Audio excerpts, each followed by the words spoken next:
What's up, everyone? We're live, and we're just now joining a Blitz Arena 3+2, and it's just starting literally right now. Welcome. Let's go. It is 3+2, so there will be actual increment, so this will be actual quality chess. Except, of course, we're playing a Busch Gambit to start it off. I love playing with increment, because then it's not just kind of ridiculous at the end of games. It's legitimate the whole way through. Of course, unfortunately, our Busch gas is declined, but we will punish them for such a terrible transgression that is not capturing our pawn. Let's tuck the bishop away on a7. Is always useful against potential b4 or d4. So here, I would love if you would go short. My opponent is not sure whether they want to go short or long with their king, which is going to inform what I would like to do. Let's play him with g5, though. This is always a great idea to play g5, hitting the bishop, breaking up this pin if you have not committed your king yet. If you've committed your king, then this pin becomes very annoying because you don't want to push this in front of your king. But if my king can run away here, safe and sound behind these pawns, then this is just a helpful thrust forward that does not compromise my king's safety whatsoever. And in fact, might be useful for an attack, but that's why I was hoping they'd already be here. So, do I want to go g4 and trade it, or maybe something calmer like bishop to e6? Hello, hello. Welcome, friends. Jose Raul Capablanca, Tim Toro. Join the fun. I need to crop... Remind me to crop basically everything you see on your screen. Cropping is a little bad at the moment. My opponent is looking at long castles. My opponent left the game. You see that right there? This is a good opportunity that they gave me to fix some things.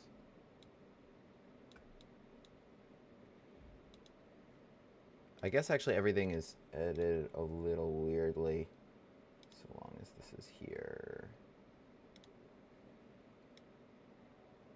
That board as big as I can. Okay. This should be about yay big. And yay big. Can you see? Okay, they castled. I will do the same. I can also... Yeah, I'll do the same here. Okay, so it's about equal. I mean, they kind of, like, what can I say? They did everything I did. They brought the bishop out, they brought the knights out. Played d3, d6, they waited until I castled, and they castled too. So, okay, it's equal. They played white. Sometimes it just happens, and you gotta outplay them. That's exactly what's happening here. I'm not accepting the draw offer. Let's play g4. They seem very ready with their rooks in the middle for, like, d5 and a pawn trade here. So let's maybe not do that. Let's maybe play where their rooks aren't. So g4, maybe bishop takes... Bishop h4 is interesting. I didn't think they could respond with it right away. Takes. I guess they're forking me takes. I'm sacrificing one of these rooks. It's an interesting I mean, my other option is this, which kind of sucks to do. Okay, let's sacrifice. So bishop takes f6. Then I will take here. And then I will hopefully get this bishop. And these two pawns is my goal for my rook. Maybe they could have saved that. Could they have just played h4? Now, queen takes or rook takes. Potentially queen takes. Because now my queen and this bishop is also going to come into handy along with his friend. I did leave that hanging. It's not really a huge deal. Actually, that's to my benefit. There's no check, thanks to you. Probably shouldn't have left that hanging. Queen f6 would have made a lot more sense. Alright, time to focus a little bit better. Rook takes. So queen d7. Oh, no. No. Alright, let's go back rook h8, actually. Just to deal with this. Alright, check is a good move. Is it? King b8. King b8. This seems a little awkward for you, unless you want to sacrifice your queen. Which you don't. So if we trade here now, and then I take f2, Not ideal. If I take f2 now, bishop h3, take g1. Playable. Probably that's what I'm going to choose. Unless I go to 87, I don't think it changes much. Can I keep this being annoying? Queen f6, rook f8 here. Probably similar. So let's take f2 right now. I think they're okay. After take h3, take g1. And now they take g2 and it's equal, right? Took that one. They just want to trade as much as possible. Lame. Okay, let's go here. Check king a7. Try to keep some imbalance in the position. But with 3+2, it's actually going to be pretty legit chess. Even towards the end. Can I try something aggressive here? Queen g8, king a7, knight takes... And then I want to go like queen f2... But it's way too dangerous. Can't really play like this. It's actually not obvious how to just not lose a pawn. This is interesting. Queen g8, king a7, knight takes c7, and then just going queen f2. Queen f2, queen a8, king b6, knight check, king c5. As long as I don't get checkmated, I can checkmate them. But I might. King c5, b4, king d4. Is that actually, could that actually happen in c3, king takes d3? And then I would be okay. They didn't want to go for that at all. They just want rook c1. So my opponent is very, very conservative.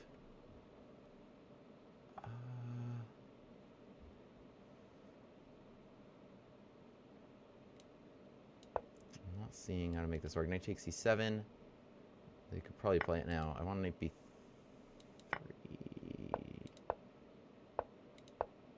Oh no, this was way too risky. Now they can just take my knight.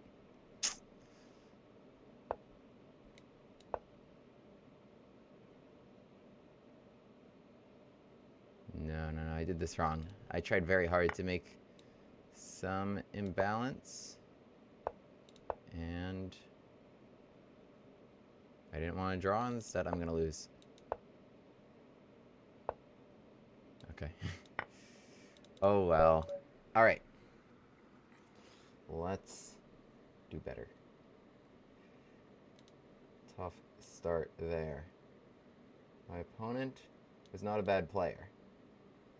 And I just should have probably accepted that that was equal. I think I actually had a chance. And then I messed that up, allowing just queen takes h6. When I played rook f8, I probably just should have played it with queen f6. Stopping queen takes h6. And then it was probably winning for me.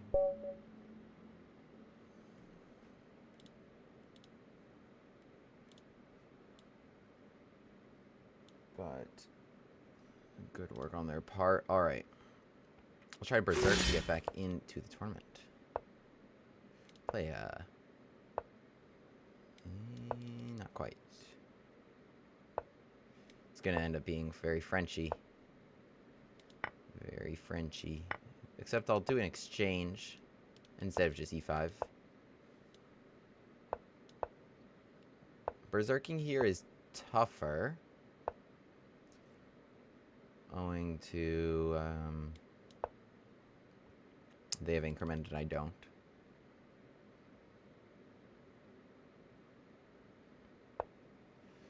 Queen 7.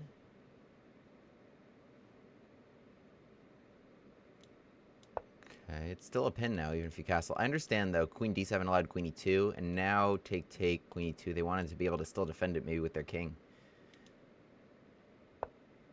So now they adjust, but I can stack further pressure using my pin. Unless you want to do something ugly. I don't think you do.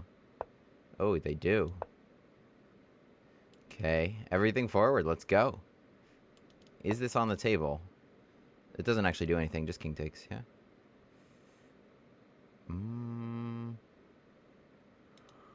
Okay, I don't know what to do, so I'll just do this. Takes, I think I just go knight g6 check and continue to eat things. I don't know, I didn't want to allow that. So maybe sacrifice? Now that I kind of got everybody tied down a bit. We're still pointing in an aggressive way. Okay, I can't get the king here. E6 was so solid. But I can get it here. Bishop takes h6, big threat. Not obvious what to do when the pieces are so good. What would I do if I were black? Knight g4? No, you can't. I would trade and take the bishop. That is probably a very good move. That's actually a very good move. That was the only move. That was the only move that didn't lose.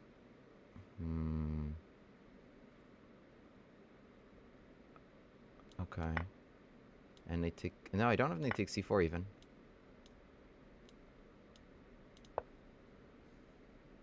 Bishop f5, yeah. Why didn't... consider this? Potentially... Probably not.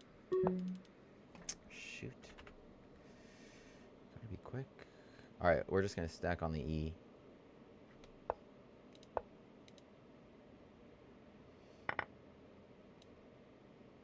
And look at knight takes f7. Anything to get rid of this stupid e6 outpost that's been kind of blocking my jam all game.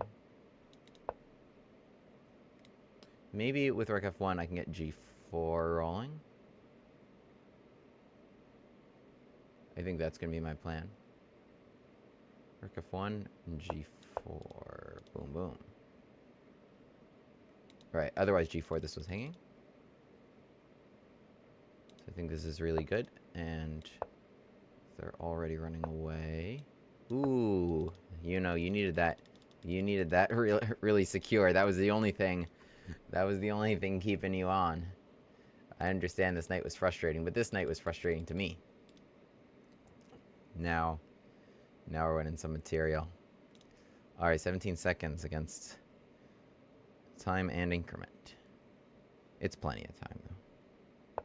We're fine. I think any bishop move, and I can probably sacrifice here. Queen f7 last turn was probably even better. This was also hanging, but queen f7 is really... Now we're cooking with the e-file. Now we are cooking with the e-file. Let's go there. Seems like a fun idea. Ooh. Let's go there. That also seems fun.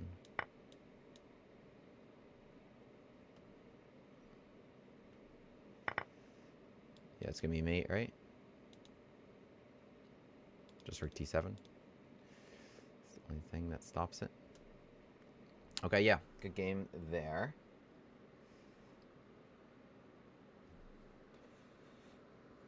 Okay, Tim, you're asking for advice against the Dutch.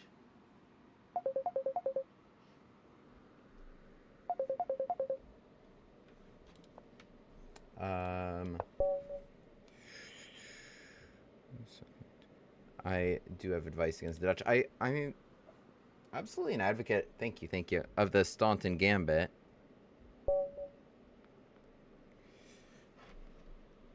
I think it's very strong.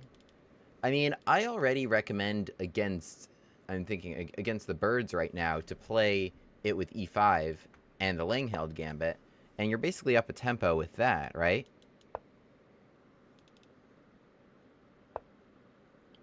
Thank you, guys. So, yeah, why not? Ooh, yeah, we got a Busch gas accepted. We've got a Busch gas accepted.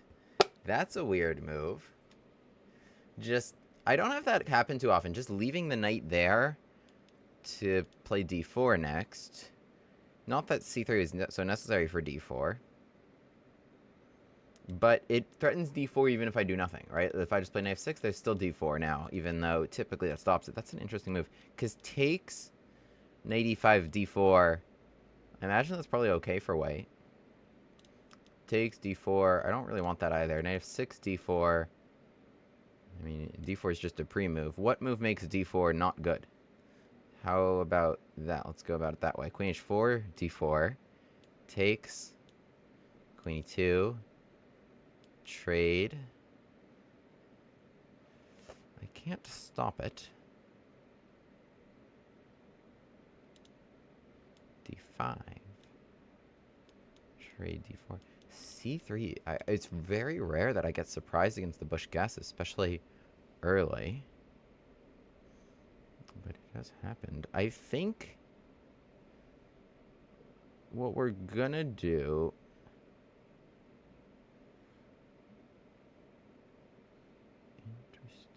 We're gonna play bishop takes f2, just because d4 is happening anyway. And I think I am threatening queen h4 check here. d4, it's gonna go check g3, queen e4, hitting the rook, bishop g2, and then I was looking at either knight g4 or knight d3 in the resulting position.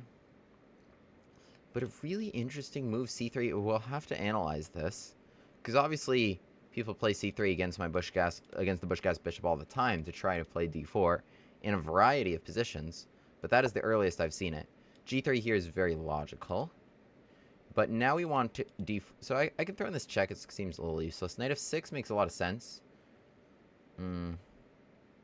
I think most annoying though is d5, because that's just opening up these pieces.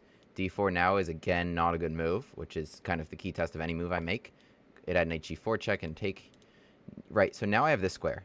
Big downside of c3. I have this square. So I can either take and use it. I can play bishop g4 and use it. I can play knight f6 right now. I can check right now. I think check right now seems very annoying. King e2, this check comes with the queen back there. So where do you go? You gotta be very careful if you're white here. King g1, you can get mated along this diagonal. King e2, right, so I have check. Bishop f3, trade, takes e4. I mean, okay, this has to be a good idea. You get right, you can't take my knight. So let's take... Yeah, I mean, everything has to be good here. Knight f6 has to be a good move. Queen f6 and takes has to be a good move. Alright, let's take it. I mean, come on out a little closer. You can't come that close. I have knight f2. Oh, no! You just thought you could keep running. I mean, how in any world, even if I gave you, like, a few moves in a row, how in any world could this have been justifiable? Like, even if I'm just going knight f6 and castling, or knight f6 and, like, queen out. But yeah, I have knight f2 here, which wins the game more simply. But, okay. Wow, so we really punished a Busch gas player for c3, and the key to punishing c3 is to never let them play d4, right? Because c3 looks so stupid. You have such precious few development moves, especially on your queen side. Often you never make a move on this whole part of the board. As white against the Busch gas gambit, wait, let's go back to that game. You have such precious few development moves, and so c3 can look really dumb really quickly in a variety of lines. For example, okay, well, there's just the classic. There's the classic where they play c3 here to immediately try to play d4, right? To immediately play d4 right now, so like any move, and they'll play d4 and they'll be totally fine, right? So they're like, okay, how can you possibly stop d4 in this position? We play queen h4, attacking here, threatening to take with check, right? So they play queen f3, correctly dodging that queen h6 to pin here, right? So now the queen we've dragged away by making this little pattern. So the queen's no longer defending, no d4 again, bishop's hanging with check, so you can't do that. So then often what they do is they play bishop c4 to attack here. Okay, now I have 6 shields, now castles, now they're like, okay, now I'm definitely have that defended. d4 is going to be super strong, it's going to attack your queen, it's going to attack your bishop, it's going to take the whole center, going to have extra pawns in the middle of the board. Now suddenly we redirect from this diagonal to this diagonal, threatening here, and after h3, we put the bishop on f4, and say again, okay, you're not playing d4, because we'll just take the bishop for free. Okay, now imagine you play something like knight a3 to defend the bishop one more time, playing d4 to support that. Here, I mean, black has actually a couple good options. One is g5, g4, which is just an excellent thrust here. Bishop g4 is extremely strong, though, and I believe winning the game right away, because you can't take with the queen because of the knight. You can't take with the pawn, you lose your king. It seems to be a problem. Queen d3 slides out of the way, but now after I chase you away from the defense of h3, classic line here, sacrifice right there. No defense on h3. Finally, okay, you can play d4, but you know there's nothing else you can really do, and then you'll get checkmated in one. Otherwise, you can create the square. Okay, just to complete the analysis, this is a nice little pattern to prevent white from slipping away. So d4 is something white tries to do all the time, and the key consideration, just as a Busch gas player in general, is stop d4, stop d4, stop d4. So c3 is interesting here. I've had people play moves just like knight c3, I believe I faced. I don't know. Let's see what I faced. This is a really interesting game and really interesting Busch gas analysis. I'll shrink myself while we analyze this a little bit. Oh, I've never played it as white. I've played it as black. Okay. A lot of games I've played here as black. Let's see all the things I faced. I've played this at every level. I have faced, typically their moves with this knight. I've faced one knight c3. So sometimes like this will happen. Okay, the one I lost was to a Wonderling. So knight c3, right, we can't quite take yet because d4, and then we kind of got center fork tricked a little bit in a weird order. So something you can do is like knight f6, and then maybe you can still transpose this to a Stafford and give them another chance to take it. Otherwise, they don't have d4, right? c3 was interesting because it's asking me to do this, but also threatening d4 at the same time. And so I liked my choice here because d4 was so imminent. No matter, like, literally no matter what move I did, d4 was coming and was going to be solid, and defending the knight and attacking the bishop and taking the center and you know, developing a little bit was going to be nice for them. So because d4 was so imminent anyway, I was just like, okay, then this trade makes a lot of sense, and now c3 looks really stupid because d4 can be played anytime and does not need this extra support, and you've spent a tempo and taken away a key square for your knight. d4 here had to be played. I think my opponent was probably a little scared off by this, but potentially king g1 here is just playable, yeah. So the king's a little bit unsafe. I mean, it looks a little scary because there's a mate threat, but it's really no big deal. You just chase this away. Okay, I have to defend the knight. I'm not very well developed either. I never got to make my nice Stafford capture of d takes c6 to make that defense. So, like, the queen needs to stay tethered to the knight right now against losing it. Bishop's not helpful. So, really just knight g6 here, and white... Okay, it's awkward with their king, but they actually have a very nice center, even though the pawn count is equal. So, that would have been best. My opponent plays just g3, and now they've made some awkward pawn moves. They have no moves with their pieces, and now this is very important. Because if I just play something like la-di-da-di-da, then my opponent plays d4, straightens everything out. They'll play bishop g2, they'll play rook f1, and they'll slide their king back there, and they'll be totally fine. But this is a moment that is ripe for hitting them. Don't let their next moves be bishop g2 or d4 or things to straighten things out. So d5 here, I think, is really, really important. It makes a ton of sense. E takes, queen takes d5, oops, is what I intend on doing. Hitting the rook and also taking advantage of this really soft square. So like bishop g2, and yeah, now I can use this square, knight d3 check, and causes all sorts of problems. King here, check. You don't have a pawn on d4, right? If you had a pawn on d4, you'd control the d3 square, you'd solve all your problems, but instead, you're getting checkmated. Okay, king f1, I can also slide in here for a checkmate, so it seems pretty brutal. Or, well, it sucks, because I can take this bishop for free, because the queen can't recapture because of this, because you don't have any development here, you don't have the rook defending. I mean, it just sucks. It just sucks when you've played c3 as your only move on the queen side. Sucks. So d5 was a really nice hit, because now, yeah, d4, I mean, it should be played anyway, but okay, I can go check, or I don't even need the check, because this pins. What I was gonna say was check. Okay, king moves somewhere, and now I would take this pawn for free, but this is what white should have done. Would have been better to get some pieces out, d4, make some stake in on the board. Like c3, you need d4, or else it looks so stupid if you don't do it. But instead what happens, so bishop g2, they tried to defend that, and now I take advantage of this soft spot. So here comes knight d3, king slides over, but it's hard to recommend something. You go king f1, right, there's the same pattern. I was looking at this during the game. Queen's jumping in there, and then, yeah, queen f3 or bishop f3, I would take that bishop for free. Or, you know, I can even add bishop h3, bishop g4. This can get even worse for them very quickly. And all that made the difference, right? Because here, right, it was such a different position than this one. This one, you know, it swung so wildly in the other direction because I've gotten a chance to just make that one extra move, which opens my queen, opens my bishop, and they weren't able to do that for themselves. So here comes knight d3, king e2, check. This is a nice resource because the queen is hit there.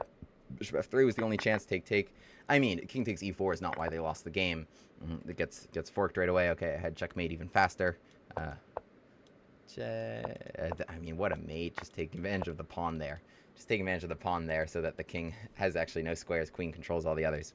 So, but okay, it's not like they're surviving this in any way whatsoever. I mean, that knight is worth more than all their pieces combined. So, okay, good game. Another Busch gas KO. Let's keep it moving.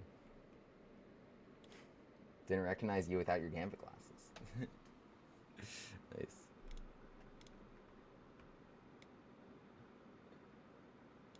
They'll get on. They'll get on. I was about to put them on that game, but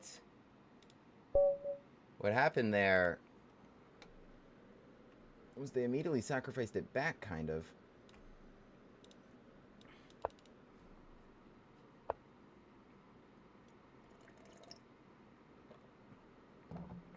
Alright, we're playing Tabby the Cat. With the cat emoji. I gotta add myself one of these emojis. Goring Gambit on the board.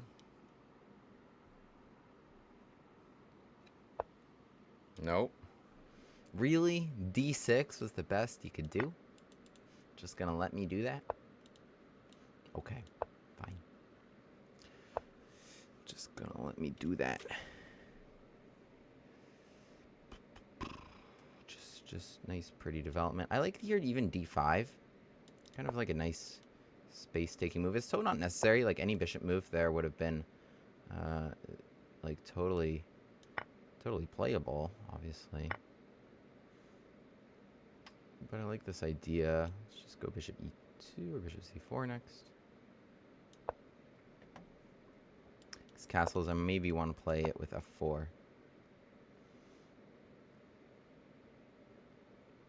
Hard to recommend something if you're black. Do you play C6? I don't think that helps you much.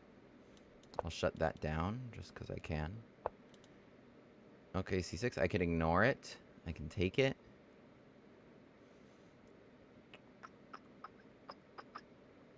I will choose ignore.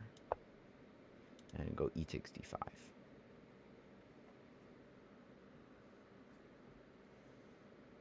I will say A4 potentially has some downsides, bishop B4, but I was going to go bishop G5 if that pin is available to me. Pawn takes, makes my rook look smart. Probably, maybe not the best there. Probably better to go knight takes, bishop takes, keep that nice square, and then lots of pressure this way. But I like this. I like that maybe I can get something rolling. If they're able to arrange a blockade, that would be good. Bishop C5 is interesting. Are you just giving me this? They want some counterplay there in some order. Let's just give them this pin. Queen B6. Just queen up somewhere. Guard the second rank. Take, knight E4. Queen B6, A5. Queen A7. Playable, but I'll just come back. Knight E4 is still what I want to do next. I also like this pawn. Maybe this was good. Take, knight E4, queen B6, A5. Here, trade, and rook C1. It's a good spot for their bishop. I like this. This is hanging, but I want to double their pawns even more. Should they play G5 and try to get it? Maybe G5. If I come back, bishop G3, take, B1. I could also sacrifice. It's also an option. Take, bishop B2. Take, bishop B2, F3, king G7. This seems like fun. I have to do it. I have to do it. Come on, how can I not do that? How can I not do that? Let's go. Let's go, baby. I think they should be okay because they actually have queen D6 or queen B6 as a really nice resource. I just saw rook A3 as an idea, and I'm just like, this is going to be so much fun. Seems unnecessary, but fun. Yeah, rook A3. What a fun idea. Yeah, queen B6 is a good move. It's not something I saw. It does a lot of things. It sidesteps the pin. It keeps the defense of the knight, and that's actually a threat I have to deal with because that's annoying. Can't just ignore it. Bishop F5 can't be good.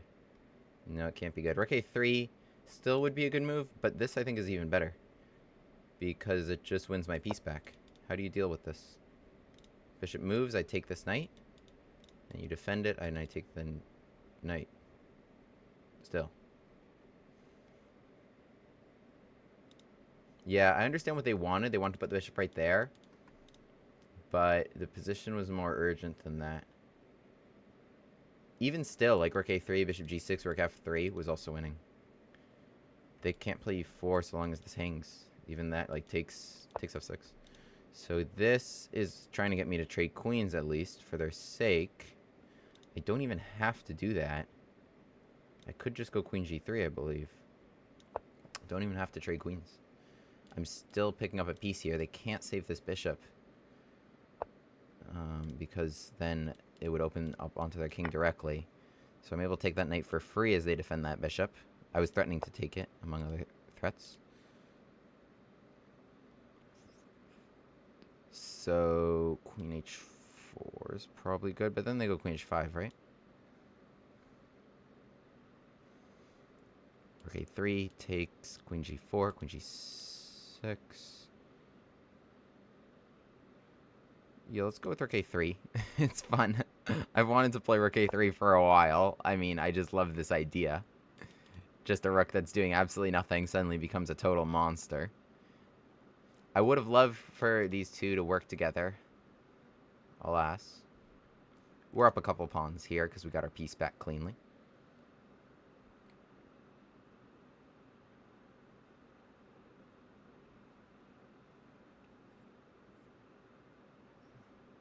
Declining the more it can be like declining this.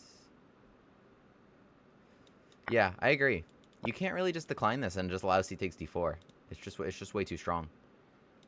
You gotta, at least if you decline, at the very least you need to play d3. I mean, I think it's still much better for white. Again, I have no interest in trading queens, so I play queen h4. And now here's a nice little pattern, king h8, queen f6. No queen trade, no queen trade, no queen trade. Rook comes over and handles business. The rook a3 swing. It did get him in the end. It did get them in the end. Rook a3. Nice idea. Are we in business in this arena? Close. Took some time analyzing that game. And of course we dropped the first game.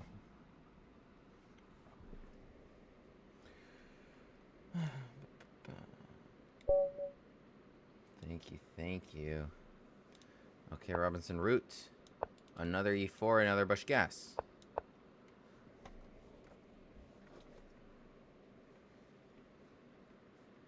I always forget that everybody I play the Busch gas against is like, what is this? I've never seen this before in my life. Whereas for me, it's just like, I've played it, like, congrats, you're the 1000th. You're the 1000th Busch gas opponent I've had. Okay, and they decline it. Happens, happens, happens. Okay, we got a quick castle, which of course objectively is fine, but this is chess. It is subjective. And with that subjectivity comes aggressivity. G5, G4. I love this. I love this idea that this pin is not effective at all if my king isn't here. I'm happy to play G5 if my king is not compromised by the king safety, is not compromising its king safety. I'm castling this way, and I'm getting my bishop to G4, whether there's a pawn there or not. If there's not a pawn there, I'll just go there. And if there's a pawn there, even better. I'll play G4 and make a trade as we've done in this game. Knight D2 is a good move. So I can't just go Knight D4 and force GF3. Knight D4, they'll play C3 here. Take, take. Okay, I mean, it's playable. Rook G8 is on the table here. Rook G8 makes a lot of sense to me. It's really annoying because I'm also combining ideas with this bishop. Right? I also have ideas to take G3 because of that pawn pin. B4 is a nice idea on their part. I respect it. I respect them trying to get counterplay ASAP. I'm just going to go here, use my pin. You can't take that. I'll counterattack your rook. You don't have C3 at the moment. There's nothing defending it. C3 there, I mean, it's too much to sacrifice. I would take that. Really? Seems desperate. But desperate times, desperate measures, I guess. Okay, wait, but takes... My plan was rook b1. I was going to take here and trade. Now they... I didn't see this. Interesting. So I could go knight d4. Because takes, I have knight e2. But I do have to deal with this. So... Take the rook. Take here. e7. Take.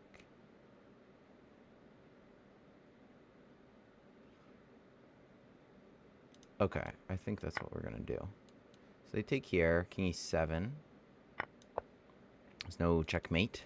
Shout out to you. Okay, I can't allow queen f7 in any line, so we need to eat that.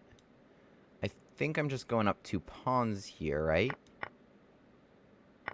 Okay, that last one I actually didn't have to take automatically. But I am at least up 1 pawn. Takes rook b1, a5, a3. They want that one on the other end.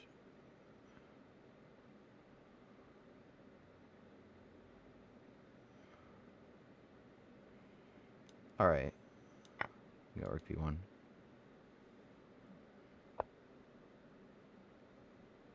It's going to go takes. Take this one. So I scooped up another extra. My next move is knight c5 to hit the rook. And then to eat this. I'm up pawns, right? I'm only up 1. Oh, because they took one on f7. Forgot about that. I guess that's an idea. Rook c4 to defend this. But now I can come back if I really want it. Maybe rook takes c5. But I don't think it's going to work out well for them. Like, they can do that. But then I will take a2 and go with this. Otherwise, yeah, they're just coming back, and I'm just eating this, though. So now I'm up 2 pawns, which was my goal. And potentially 3, because that's hit and that's hit. So my pieces stayed very well coordinated here. Kept everybody defended.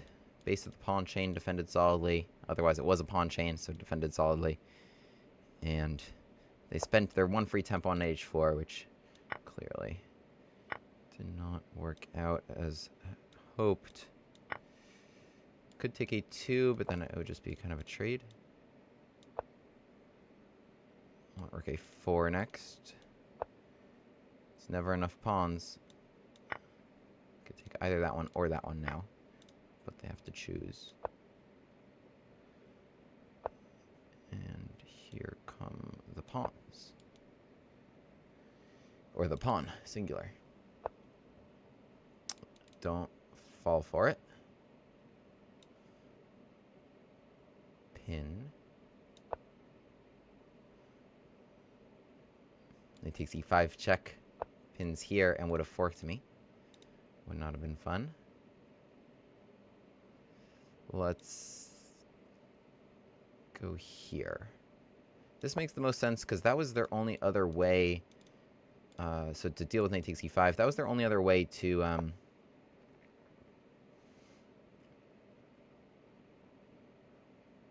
this is actually pretty nice. I think take bishop d5 king e3 a3.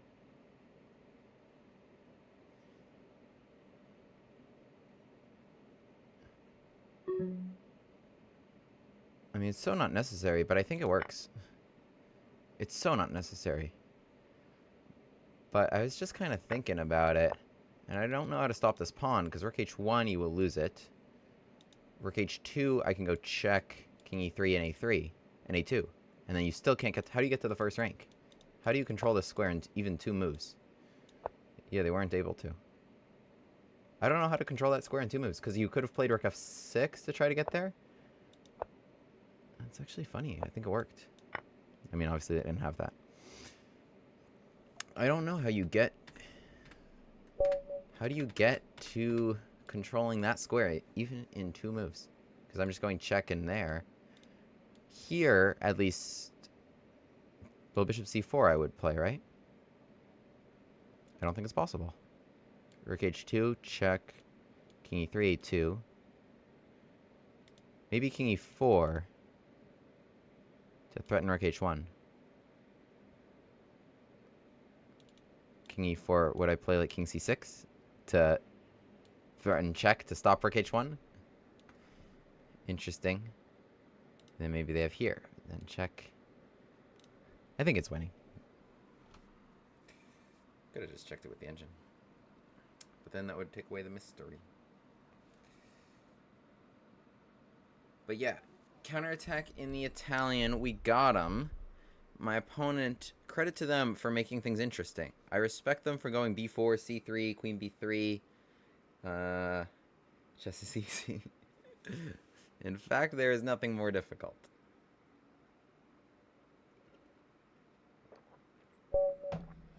For me too. Believe it or not. I'm sure you believe it, actually. So... But credit to them for making that difficult. Absolutely. Instead of just rolling over and let me attack, they played b4, they played c3, queen b3. They made that tricky. And as you absolutely should. My opponent's just doing dumb things.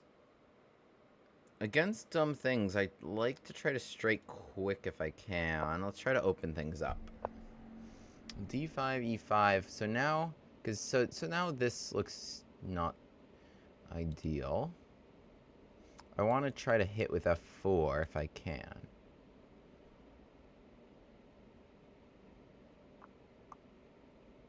Play here with an 81. I really want to play f4. I don't much care about things over there. I guess bishop f6 could make some sense. They go knight f6. Okay.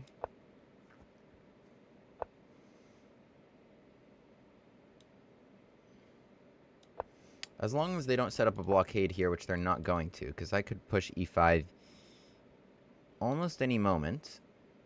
I think even better would be putting a knight right there. Wouldn't that be juicy? Wouldn't that be a nice spot? Yeah, knights go very well right behind their own pawns. My opponent plotting bishop f8. As plots go, it's not so intimidating.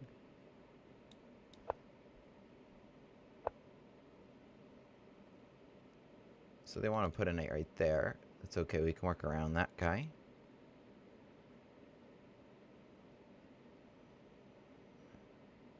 Put a bishop here. Seems annoying. I sidestep that. I have an h6 check already, which actually forces take, because I can... otherwise I would eat f7. And so they take, and then I would take on f6. So that's a good idea. I think queen f3 is also very strong. Knight e5, queen h3. Queen f3, knight e5, queen h3.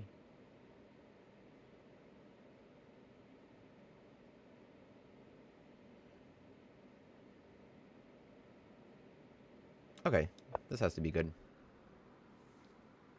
King h8, I'll take it. King g8, I'll probably hop back.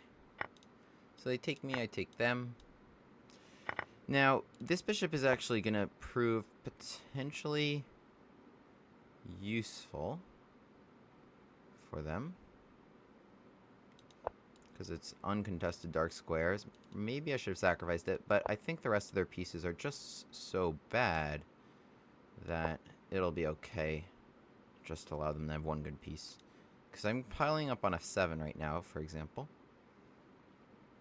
Yeah, this structure is very awkward if they're like able to hold like an e5 blockade. But I just don't intend on letting them do it. Yeah, the light square bishop is not rocking. This guy's kind of rocking. e5 is... Yeah, e5 is my dream. Let's do it. So any capture here would give me f7, right? Or bishop takes would give me h6. Pawn takes is what I want to induce. And then I want to hippity hop. Knight e4 takes, knight f6. Does that make sense? Let's take it. I can't take without that pin. Queen takes, I eat. Bishop takes, eat. Pawn takes. Now I have queen f5. Okay. I have takes.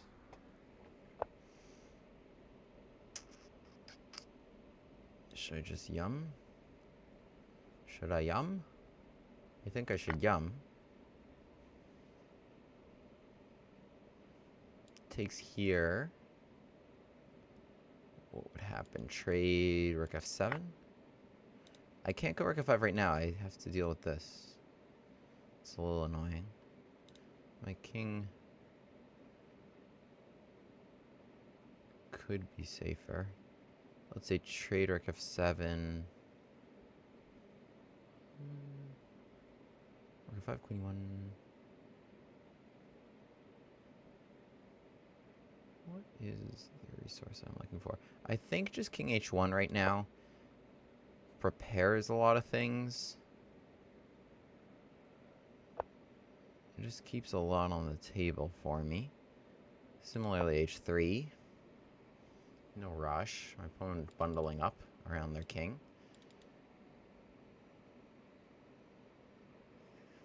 To their credit, I think they've defended pretty well. I don't want to trade queens, but I might have to. Can I play knight d6? Maybe? We'll try.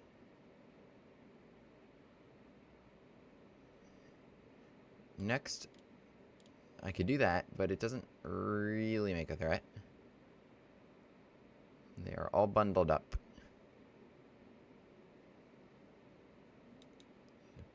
It's cold outside, and they are. But against a bundle, you'd think a knight could get them. Ooh. Interesting.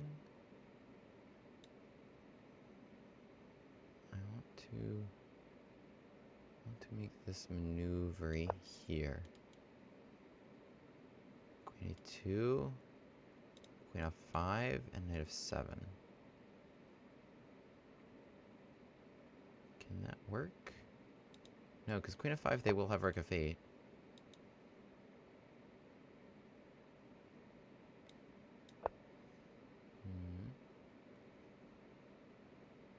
What's my threat?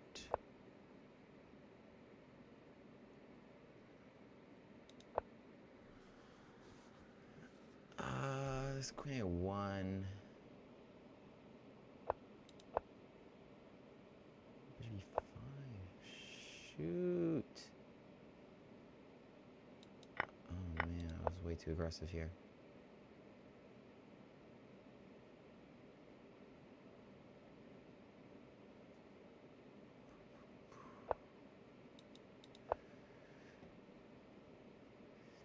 Could still work out for me. But they have this draw.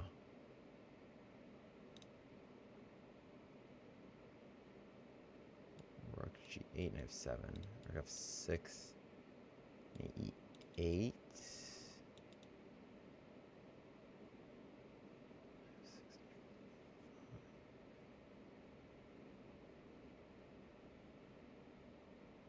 Oh my god, I missed main 1 last turn.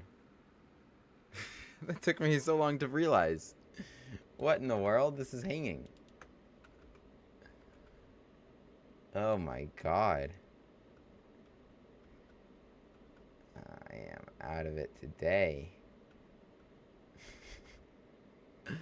Oh my god, I missed main 1. Are they just gonna check me? Oh. Oh, oh. It was kind of a panic move. And just... Oh, there. I set up a different maiden 1. Okay, what a terrible game. What an absolutely atrocious game. Oh my goodness. What an absolutely atrocious game. We won. Somehow. Did not deserve that one.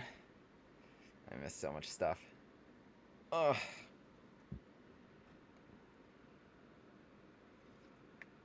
You're right, you're right. I still need to get a Gambit accepted to get these bad boys on. Came up with some 98 garbage. Maybe they had to check me. Maybe they had to check me. I don't know. All right, let's play better for realsies. How are we doing in the arena? I think we need to climb quick.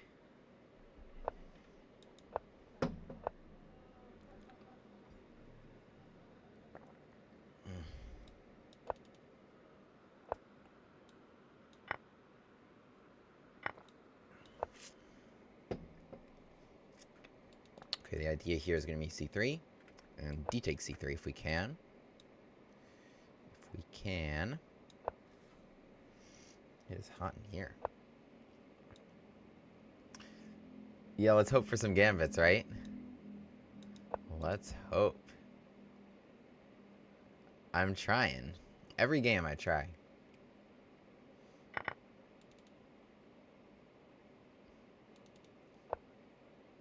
Every game I want to play them.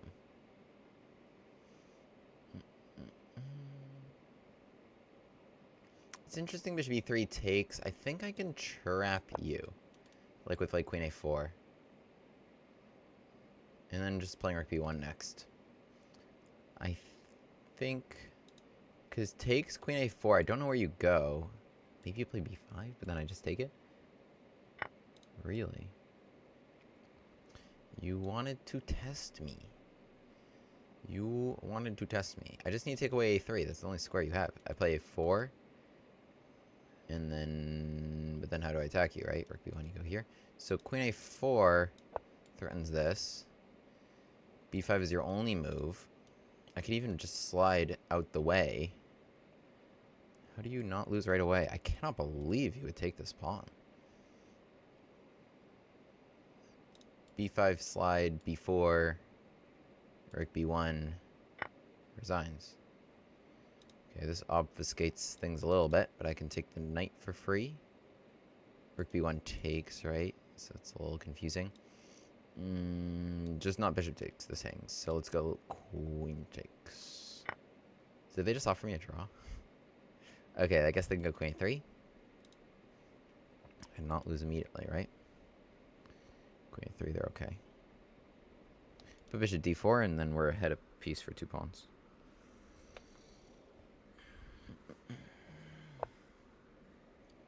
I guess. This opponent seemed greedy, though. They actually went with queen takes b2.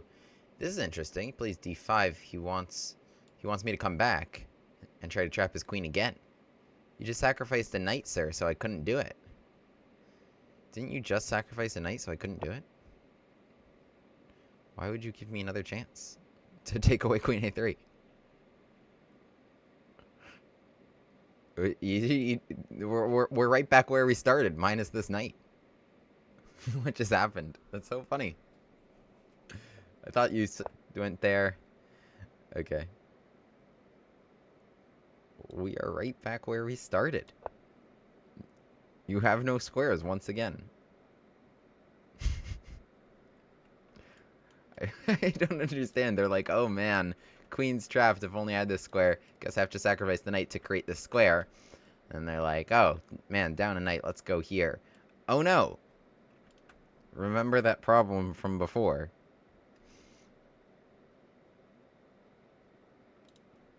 Yeah. GG. Queen's out of squares. Yeah, rook b1. Yeah, I mean, taking b2. It's just... Danger, danger, danger. Should just retreat the queen, and then, okay, it's a game. I can play d6 next, and I'm a little bit better, but...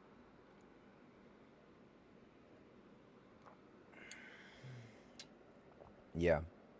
In the romantic era of chess... the romantic era of chess. It was considered ungentlemanly and unchivalrous to decline gambits. Part of the reason we got to see so many brilliancies from Mr. Morphy. Okay, we only have 238 left in the arena, so we double berserked to try to finish this. Ah! Oh no. I almost got Danish. Ooh, interesting. Got a... What? Okay, I just said it's unchivalrous if I don't take it. Am I just up a pawn for nothing if I play d5? I mean, I could go fishing for more, but what if I just didn't fish? Up a pawn. d5. Neither of us are castled. You know. So, feels okay. I can even throw in queen e7 here. King f1. Okay, let's take it.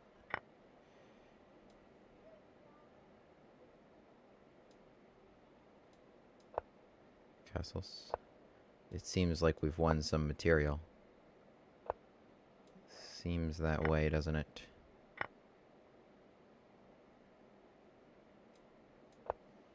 Take queen takes. Seems okay. Proposing that trade. I don't have d4 here. I did just arm them.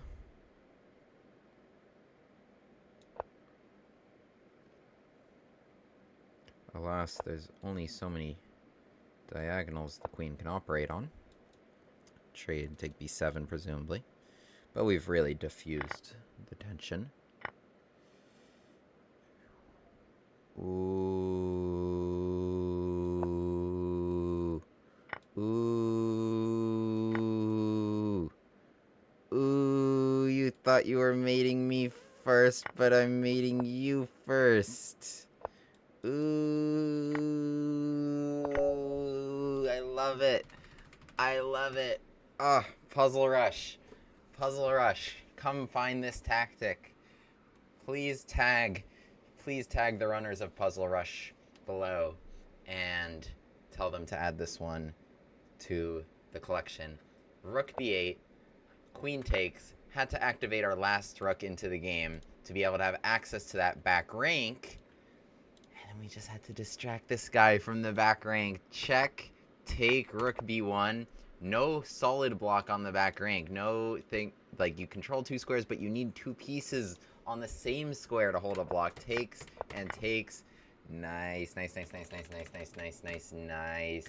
Because takes, they thought they were getting me, but we had takes. Ooh, nice, nice, nice, nice, nice, nice, nice. Nice, nice, nice, nice, nice, nice, nice, nice, nice. Okay, we made the podium. We did it. We did it. We came back and made the podium. Congrats to these people for finishing first and second in this arena. Thank you all. Let's join the next arena. That was nice. One more time. One more time. One more time. One more time. One more time. Just. So, yeah, I mean, for the record, like, the way I played here, you know, like, they've got some pieces, you know, they're pointing this way. They can play queen b1, they can play knight g5. This is kind of, like, empty a little bit. So the easiest way for me to diffuse the tension, like, bishop g4, I don't have these squares, either of them, for my bishop. Because bishop g4 and 85 is just really a great answer. It hits my bishop. It wasn't pinning anything, so 85 is totally possible. So I played knight c6 to stop 85, right?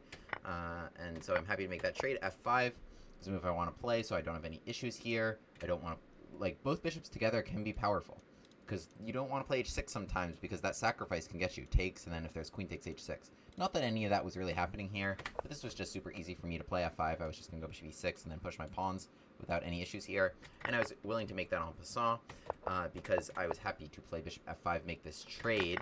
And then this was just a nice touch to seal the deal with rook b8. And that nice. That made me happy. Cool. Let's go to the next one. So that was 3 plus 2. Comment whether you want 3-0, 5-0, or 10-0, or 1-0, but I probably won't play 1-0 right now. My head hurts too much. I have 6.66k followers. Wow, what a moment. What a moment. Okay, we gotta get that to 6.67 before Christmas. So guys, subscribe. That wasn't followers, that's subscribers. Get me off of this number, please.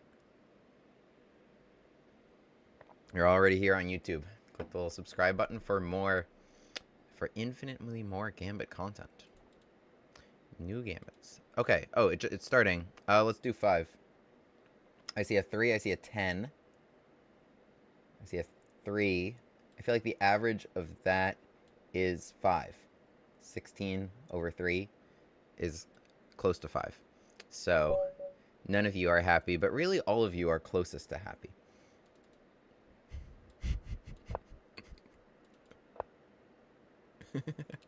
I really amused myself. I say, what should I play? 3, 5, or 10? I got 2 for 3, 1 for 10. So the answer was 5. That's the average. That's closest to the average. 5 1/3. Gambit glass is on. Alapin Gambit accepted. What do we got here? A hit with C5. A hit with C5. Let's keep developing. Knight takes, bishop takes. Both good, both reasonable. Let's go bishop takes. Knight C5, bishop C5. Both these make some sense.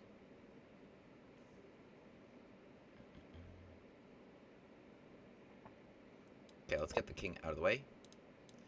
Recapture here. My opponent, I think, has handled this pretty well, all things considered. They're keeping now knights out of here. They developed that in one turn. Can we strike right now? If that pawn were on h6, I would go for this. And boom, boom. We don't have it. What's the next best thing? They want to hop around.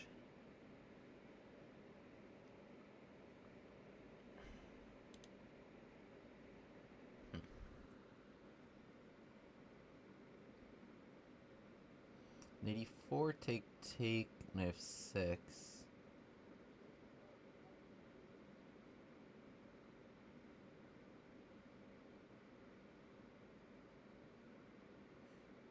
What I like is queen d2, knight c5, queen g5.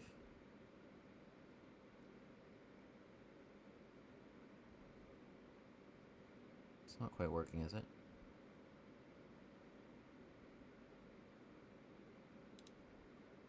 I think simplest is here. Knight c5, rook d1. Queen takes d4. I would have bishop b5 check in that position. At least we're using all of our guys. This feels like you're testing me. Knight f5, I can play now castles. Takes, check. King h8.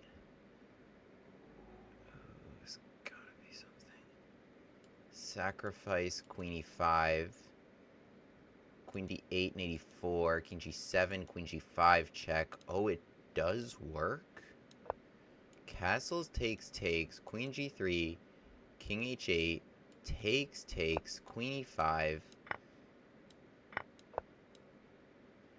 Wasn't this guy listening to me? Takes, queen e5. You can't go king g7 because I have checked. You need queen d8. Now I would play knight e4, and how do you defend this? That's what I was saying. Yeah, your pieces suck.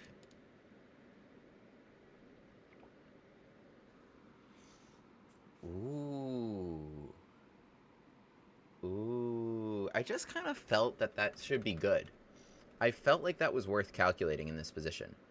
Because, like, I'm just looking at this, and it's just like, it's such a rare opportunity for me right now. I'm never going to have this opportunity again to land my knight on that juicy f5 square. Let me talk more about this game after. So the queen d8 was forced. I've been talking about this position. So I had knight e4 and rook f1, which is even better.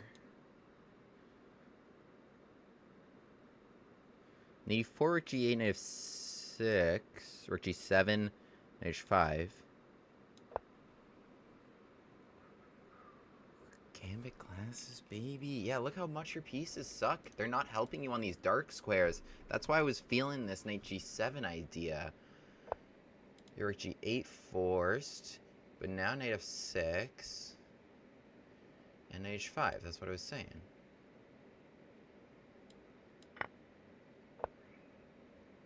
I was telling this guy the whole line before, but he wasn't listening to me. I could go on h5 right now, f6, and just take. I feel like somehow... Or should I just go on h7? I feel like somehow the best move is rook f1.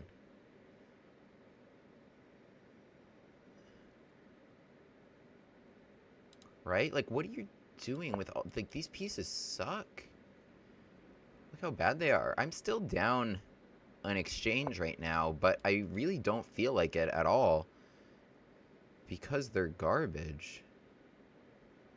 You have to do that. Now I can play an h7, threatening rook f7. I can play queen e4. Rook b8. So in h5 I still think is strongest. f6. Force, and then rook takes f6. Wasn't that my idea the whole time? This has to be the best way forward. h5, queen, and g5. Might let them off the hook a little bit. And then we just trade everything here, right? h5, queen, g5. I think that's my hesitation at the moment. Rook f7, queen e5, rook f8, rook g8. So, probably let me just take it. Not give them anything. Try to come back and then queen h5.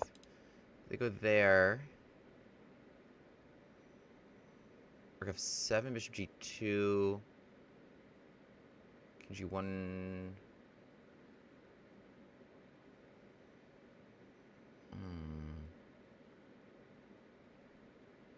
I need to guard this. Actually, I do need to guard this. Not smart on my part, actually. I had to guard this. I think in h5 I should have just played it. This was dumb. I went here and then here. This was strong. Now, okay, I just want this. I just want to shift over. They can also play queen d5, can't they? Something went wrong. Queen takes? No, they don't have it. I shouldn't have taken that. Oh, no, I need this pin, or else rook g2. So I still want queen h6. Rook g2. Yeah, I would win still. Oh, there's no increment. Oh. I forgot there was no increment, man.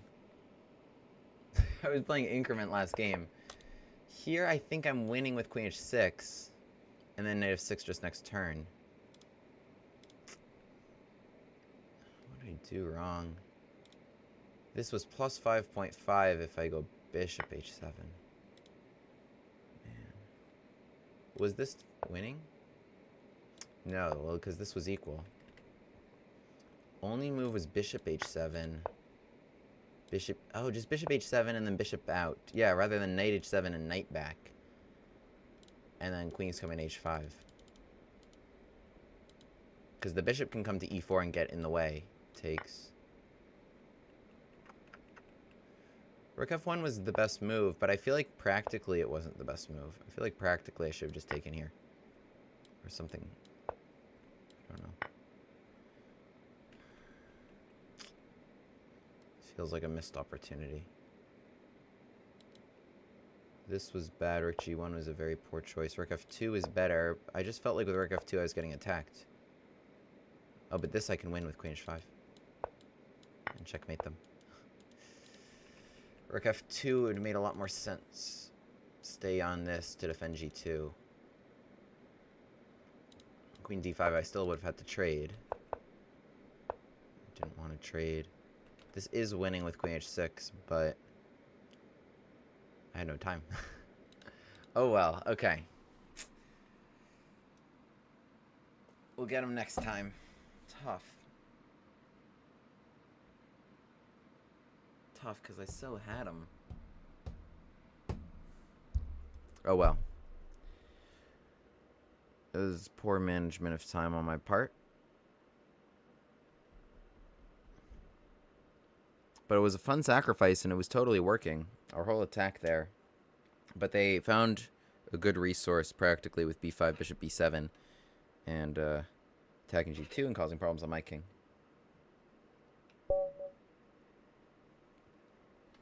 Good night, Jose. Take care.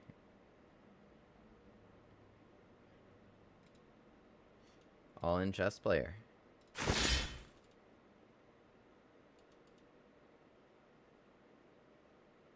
No? Oh, got it off at the buzzer.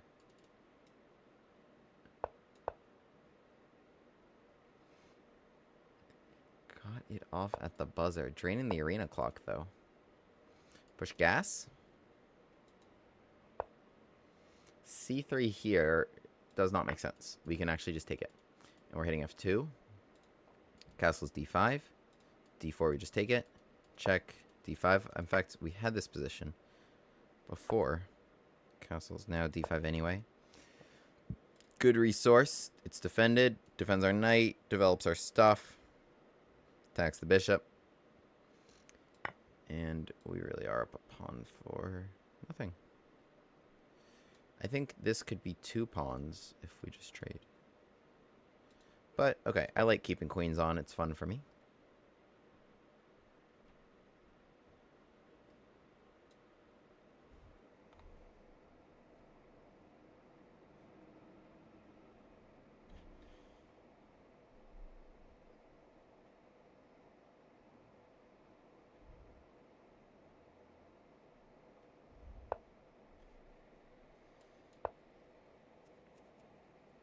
Mid on e4 serves me well, stopping any play this way. My next moves are going to be knight c6, bishop g4.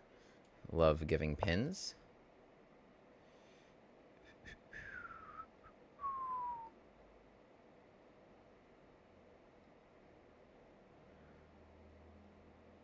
F5 is an option, though not my top one. I like this. Maybe we can trade and trade. Because take c3 will have a tempo on the queen, so there will be no intermediate capture on f5. And I like having my solid knight here on e4. Next moves, knight c6, bishop f6, rook e8, hopefully.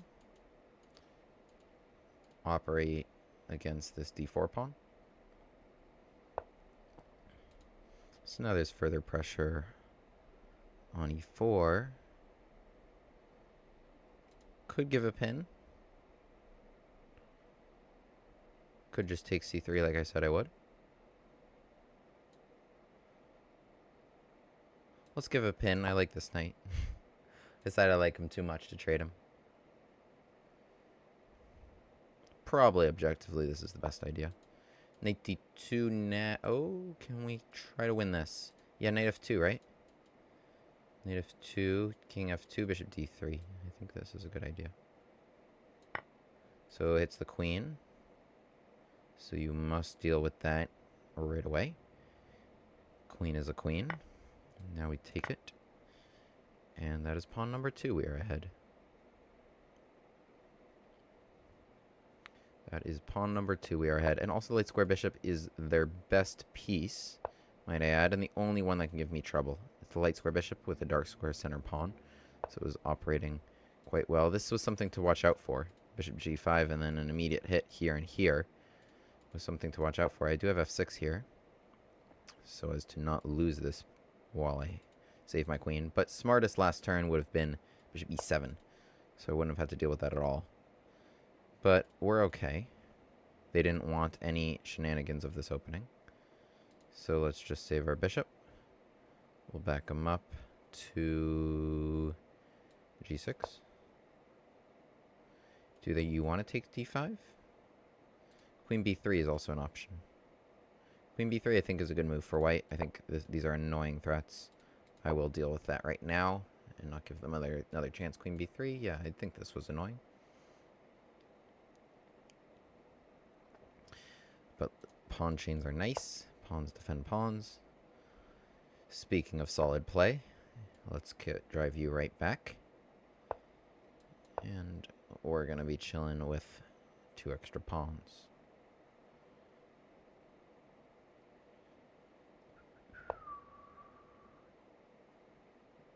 Okay. Knight b6. Trade him off. Knight wasn't doing much here. Yeah, I like the pawn here and the bishop here. Together they control any squares that they could hop forward against me to. No threats on h7 without the light square bishop. I panicked as soon as I heard that. And I recall that there's no increment. Let's play a5 to stop their advance.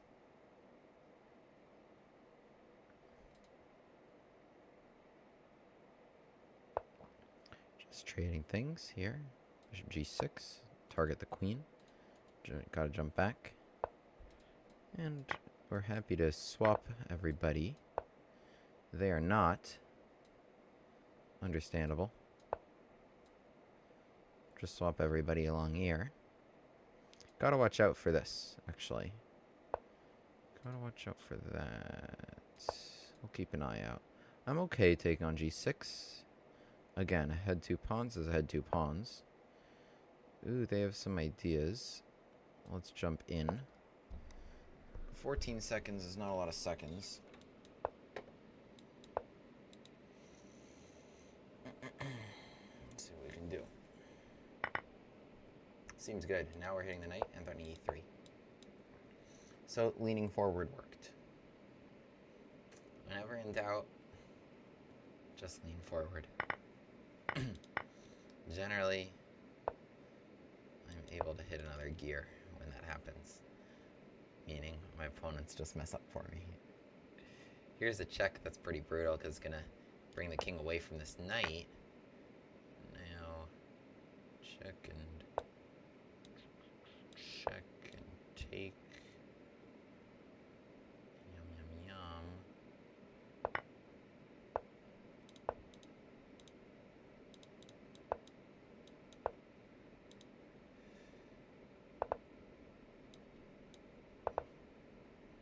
Can we catch you, Mr. King? Let's just go here. Oops.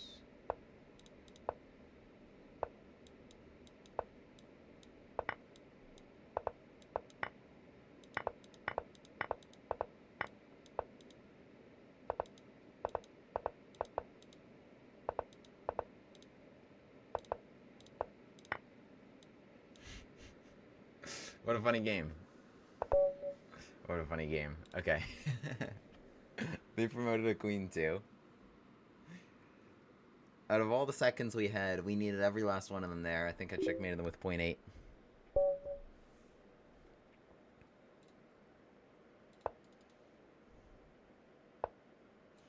Lintz Manso 1953. You think 1953 is their birth year?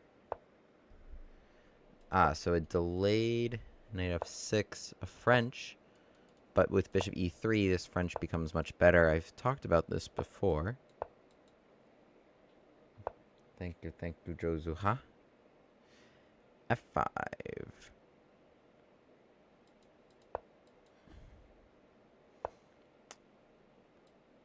f5 is fine, but not the best, and we're going to try to prove that.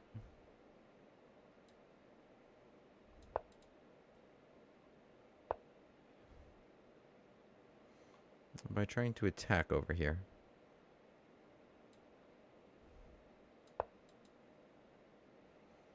Maybe a long castle.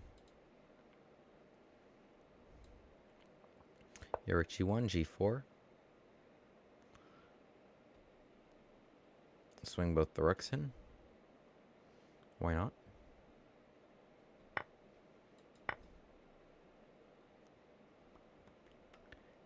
So yeah, with f5 we have a symmetrical structure, but it's not symmetrical, right? Because I have much more space.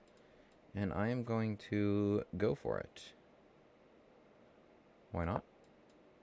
Rook takes g4. But we'll open this, and I'll try to slide my king somewhere. Whether that's maybe a castle and we're coming to g1 or not. But this trade's going to be helpful for me regardless, and we're gonna use that g-file. I'm not just going to let everything stay locked where their king is. Not just going to let that happen.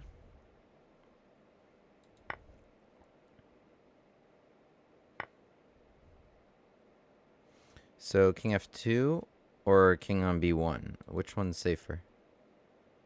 That is the question. is the question. I like it on f2. How are you touching me? How will you get to me? Please explain yourself. Let's just slide them all in. Rook's coming here.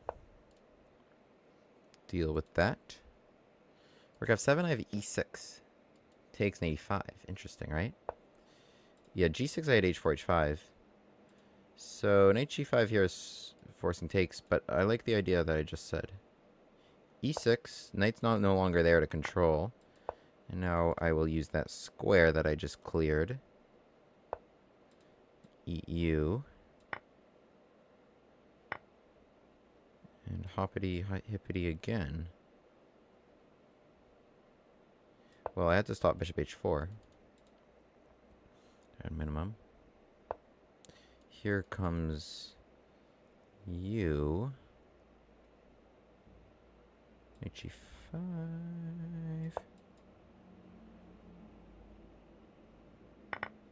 Rook takes, that is g7. Take there. I'm happy to make this big trade. Actually, let's do that. Let's do that while I can. This feels very good. You just have a rook and a knight for my queen, and also your king's open, and also you hung the bishop. But I don't think this was good, regardless. I think the pieces do very bad against the queen when they're discoordinated and when the king's open. This was just going to be feasting for the queen, like check, and, you know, all this stuff could hang with all these checks. So I think that was going to play very nicely for Team Queen. Team Queen.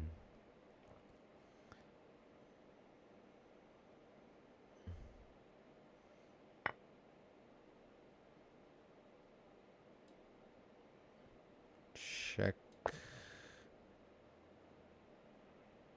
King g8 check. And you're out of squares. So you gotta go here. Which stinks. But how do I get you? Bishop. Yeah, bishop. And then here.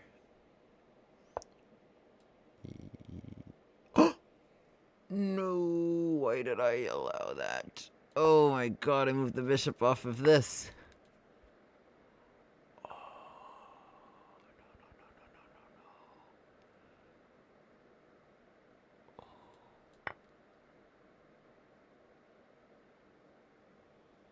Oh my.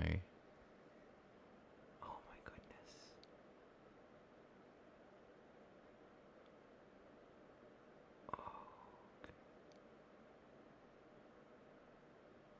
Okay. Can we still get him? We still just gotta play the position in front of us after blundering this fork. How did that happen? Okay. Got these guys. I played d-takes to make sure we got these guys. Playing king d4, so that f5, f6, and then any rook e8. I was going to go takes. Not obvious. That seems not helpful. Seems more urgent. Seems like you should have made a pass pawn. Okay. f6, king f8, takes. Seems good. Me. f6, king f8. Yeah, go, go, go, go.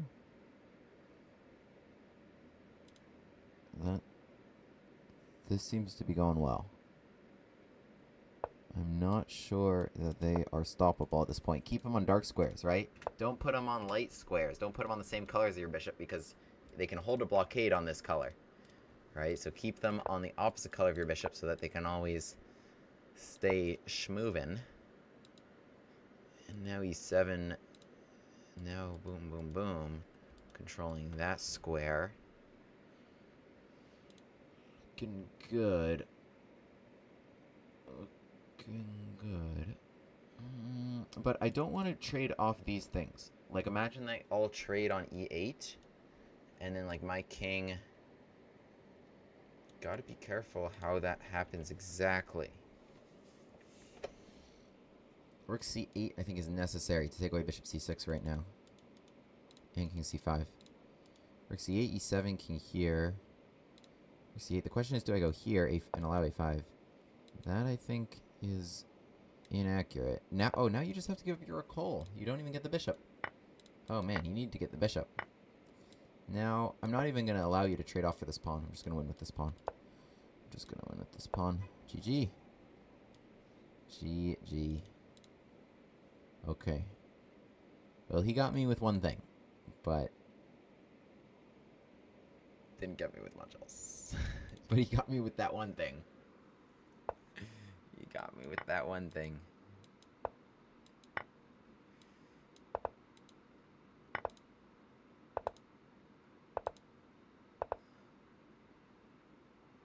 Got me with the one thing.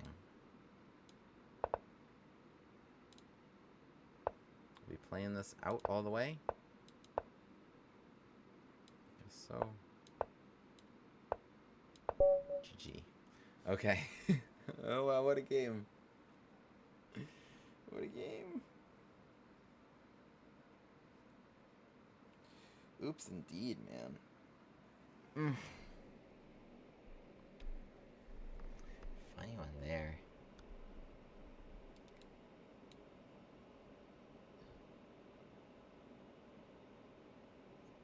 Let's keep rocking and rolling. Thank you, sir. Got a berserk from Coupeton. I have to berserk back on principle. London. Crusher. 9,000. Let's go. Come take my rook, sir. Come take my rook. Gambit glass is on. This is my favorite thing to do against the London. This is very standard theory to bring the knight to b5 against the queen on b2. It encases the queen and also threatens knight c7. But instead of just going here, defending it, walking into theory, allowing for forced draws and such, we are sacrificing, we are getting that bishop to b4 for a big old check, forcing king e2, and we actually haven't even lost this rook yet. What a shame. Gotta be a bit careful, because actually rook b1 could be annoying. I could lose that bishop if I don't have a follow-up. It's rare the knight's still here. Interesting. Because if I castle rook b1...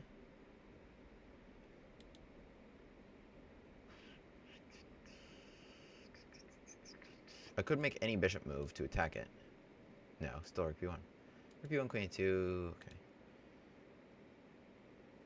I think this makes the most sense. So that rook b1 I've takes, and then I give them another opportunity to take my rook, which I still want a gambit.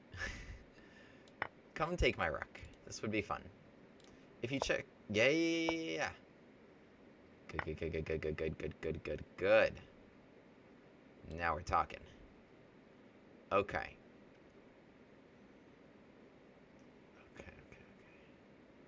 We are one pin away from getting checkmated.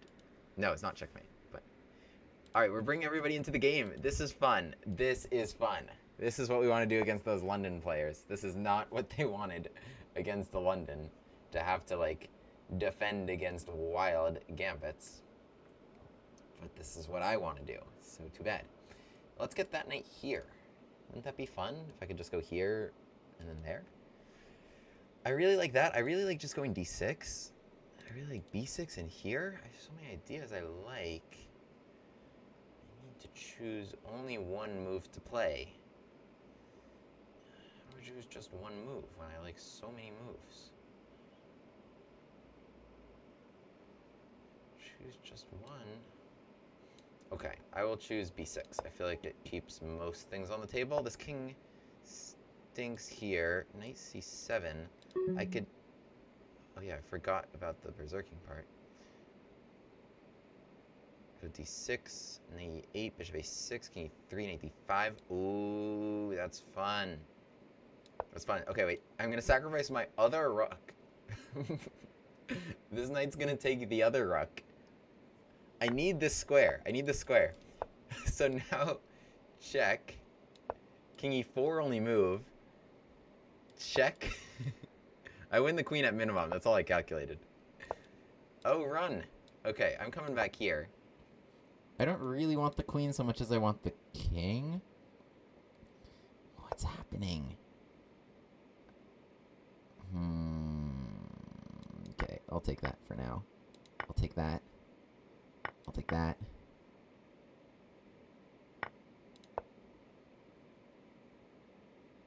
What's going on? I think I had better than whatever I did. It's okay. We'll go here next turn. Seems reasonable. Oh yeah, we got him. Boom. And if they went king g3, I had here and here. Otherwise, okay, I was probably just going to have to take the bishop and then win the game like that. What a game! What? I mean, just look at, like, this position. And, like, everything that's happening. I'm down 2 whole rooks at this moment. 2 whole rooks. Well, that's not completely true. I have a pawn for it. But, and their queen is hanging. What a game. What was going... Oh, wait, no, not back to Torment. We gotta analyze this. London Crusher 9000. Oh, my goodness. Oh, my goodness. Okay, let's talk about this. Okay. First, let's go through the game, and then, like, I'll give, like, a little bit of an overview about this opening. Why I love it. Why I think it's so effective against London players. You can see my stats from this position. I've played this 15 times. I played knight d5 back when I played actual theory once, and I lost against Eric Rosen. So Eric plays this exact position, and in fact, knight a3 is actually his specialty. Let me get back to like the whole opening in general after I analyze this game a little bit. So knight b5, c takes d4. We've got good stats here. Got great stats when they just come fish for my rook with knight c7, knight takes a8. It's actually losing on the spot. It's losing on the spot. But let's talk about the game in particular. So they played e takes d4, e5. And that's, I mean, the main idea of this opening is we're trying to play c takes d4 and follow that up with e5. Just clear this whole diagonal, all the pawns, for a big bishop b4 check. Because they can never go queen d2, even if they've got like bishop d2 to block that, because you're just going to take it, and the queen needs to defend this rook. So the king is stepping up somehow, some way, as a result of bishop b4. And when that king steps up, that's when we really get him with the rest of our pieces, as was sort of demonstrated in this game. So they needed bishop d2 here to shield this diagonal. That's always the engine's recommendation, but it's never really what happens. You can see here 9%, which is actually rising since I've published more London Crushers. Get them in now quickly before people prepare against it. But so bishop takes e5, bishop b4 check. Yeah, this is an opening I made up. So right now it is plus 0.1. Plus 0.1 at this moment. Here you can see that all there. So they had to play king e2 here, because if they play c3, right, so then we just trade everything here. I'm not down anything. Remember, you never have queen d2 with that hanging. I'm actually down nothing in this position. You never took my rook. So they had to play king e2, and then I could have maybe just guarded c7 like a normal person, but that wasn't even on my radar.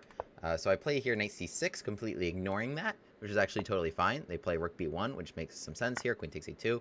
And so knight c7 is actually always a bad idea. They always, at some point, they get way too tempted and take the rook, but it's not even the right move.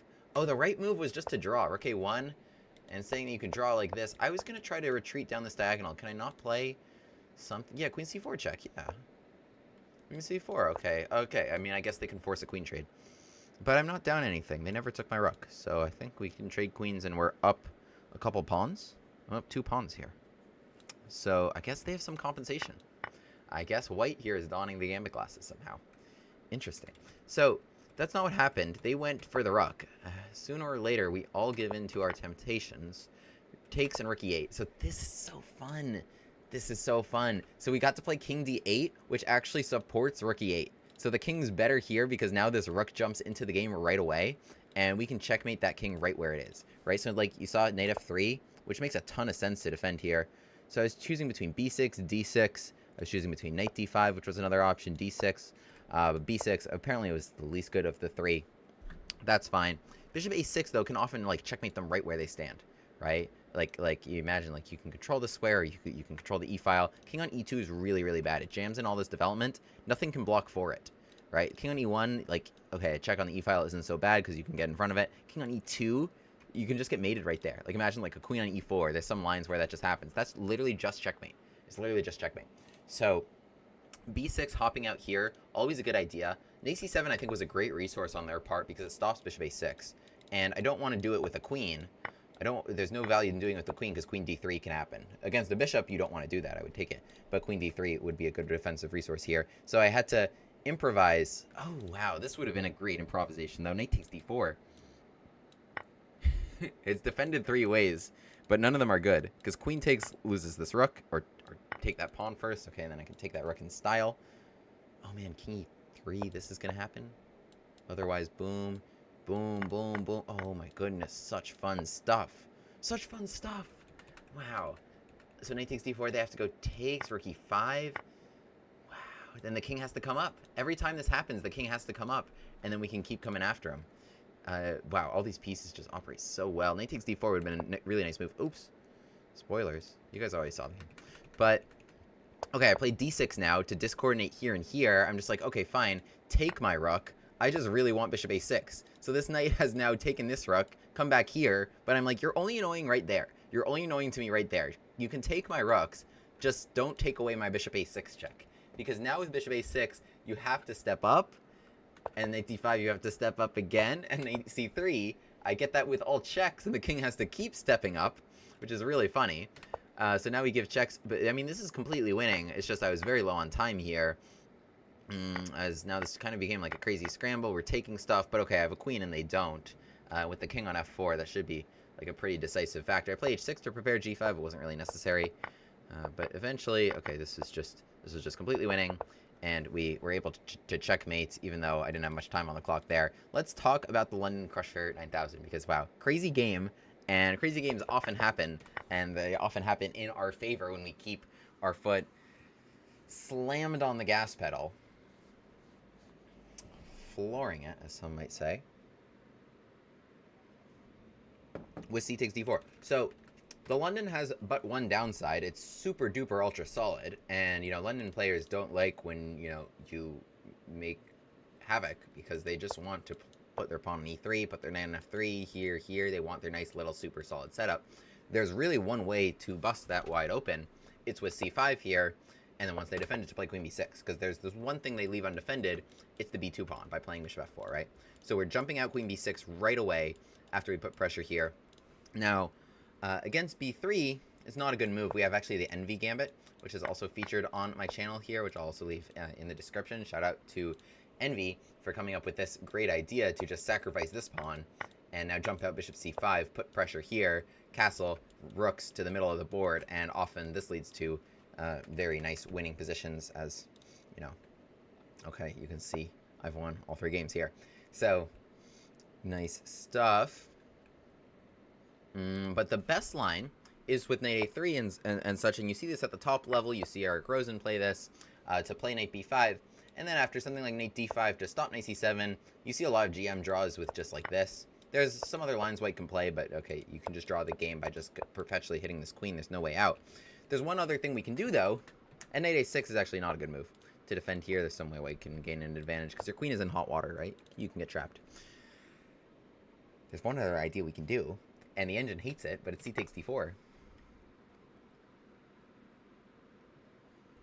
Super fun. Super fun. The point is that if you take this rook, right, we're playing e5. It's super straightforward. You're playing here, you're playing here, you're playing here. Like, against everything. You're playing e5, and it doesn't really matter. This check is so brutal in every line. D3 check is a nice resource, like, for example, in this main line. And here, like, black's already winning. Even though they took a rook. Because, really, this knight, it's very rare. You saw in our game, this knight got out, but it's very rare the knight gets out at all. So here we've already gotten a piece for it. For example, okay, well, knight c6 wasn't even best. This was maybe even better. Knight d5, hopping in there. But this knight's dead. Whenever you want to pick it up, later, whatever, just b6 and bishop b7, bishop takes a8 anytime, even after the dust settles. So at worst, we're getting the 2 pieces. We took that as well. We're getting 2 pieces for the rook. At best, you know, you can get the king right where it stands, with here, or any hits on the e-file, etc. So, super fun stuff there. e5, bishop b4 check, get that king here. You know, you can also play d3. They don't have queen takes d3 because the rook hangs in every line, so they gotta play king takes d3. And more chaos ensues here in black's favor. Just down a whole rook, but it's really an exchange because that knight, not too great. Anyway, in general, yes, he takes d4, playing e5, bishop comes out to b4 check. White needs to know this move, bishop d2. Almost no one does. Some people can figure it out, but you still are putting lots of pressure on them with bishop b4, and they still can't even actually go for this.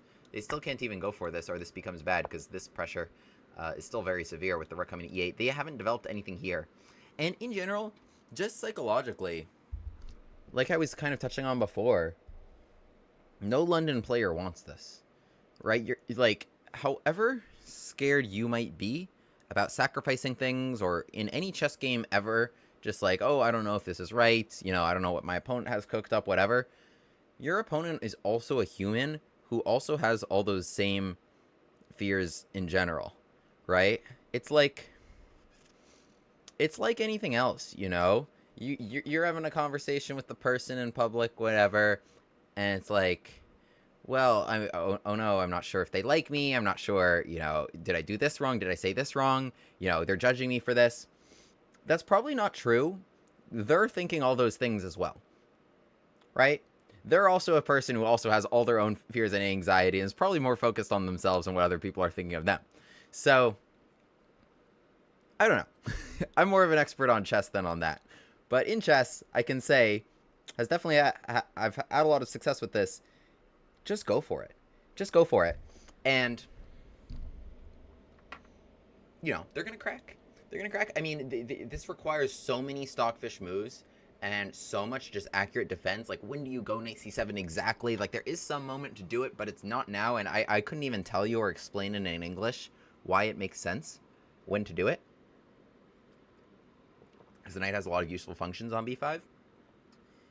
But when you're facing this preparation that they're like blitzing out, like this Gambit stuff, and you know, you expected something super solid, and you know, your clock's ticking down, and maybe there is a big stockfish number if you were to analyze it after the game, but you have no idea how to get there, you're going to lose that game more often than not. You're going to be very, very uncomfortable, and you're going to want any bailout option out of it.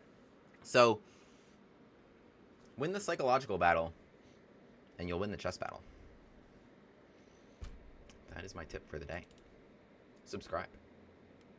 Let's go back to the arena.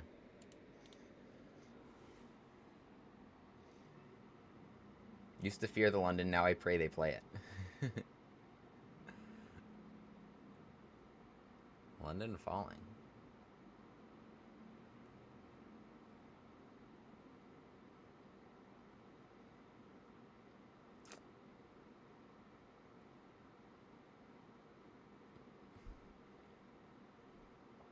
I don't know. Yeah. Everything has its downsides, you know? Even the super solid London, they played bishop f4. Okay, the b2 pawn is hanging a little bit. Let's try and take advantage of that. Let's take advantage of whatever we can, right? Even that. Okay. Busch gas on the board. I see this is cropped poorly. Don't know how this happened. Here.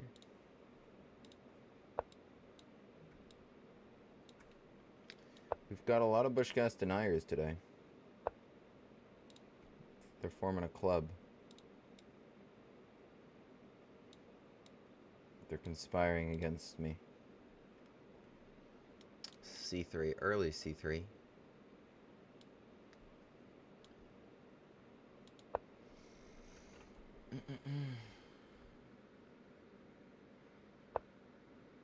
Tuck you back in. D5 in one go is an option. But I won't do it, because D5 in one go, opening that up when I'm in the middle felt wrong. D4 here. Can I take it? Maybe. Probably safest to castle. Is bishop G5 annoying? Bishop G5, H6 here. You gonna give me this g5 option?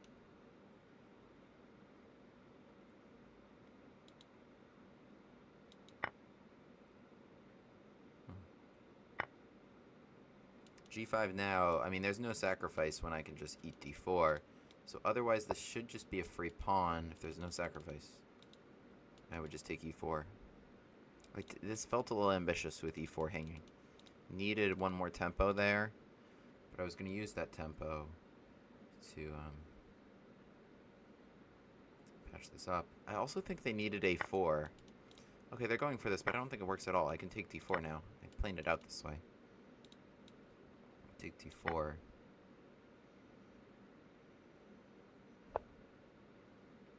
Now I can slide this out the way even with this defended. King g7, d5. Could just somehow he's taking it seems solid, but this it makes the most sense, doesn't it? I'll play king g7. Knight d5, just bishop e6. I believe. Seems okay. Bishop d5, okay, they want to take and take. Do I eliminate this, or do I...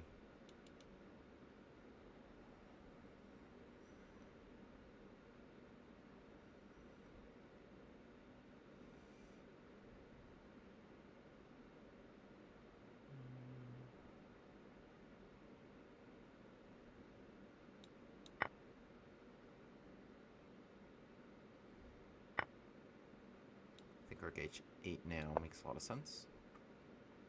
I'm not sure I did that so flawlessly, but this is a useful defensive idea against this sacrifice. With the king now solidifying the knight, and the rook on this side, so that even if I have to play king f8, it'll be okay.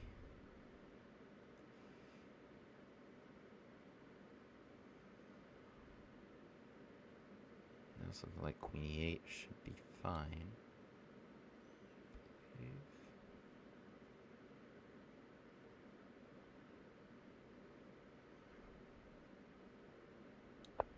e5, I was going to take it, not open the rook, but I think this is very practically a very smart idea.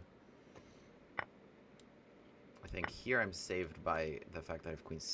Oh no, that doesn't work the way I thought it does. They play bishop takes f6 in that position. This pin is way more annoying than I thought. Okay, I have to go here just to not lose. Yeah. The time I spent going here, and they just hit me from this way instead of from this way. So e d5, I would have queen b6, bishop f6, queen takes f6. It's fine. e5, and e4, e6, f6. Also okay. Probably fine, but this is still, you know, not exactly what I wanted. They can also just dodge queen b6 in general, keep up this pin. It's an annoying pin. I can't just go queen c4 or anything to untangle this. I would go queen b6. Even still. Right? King h2, queen b6. Take e5. I think this was okay. e6, just f6.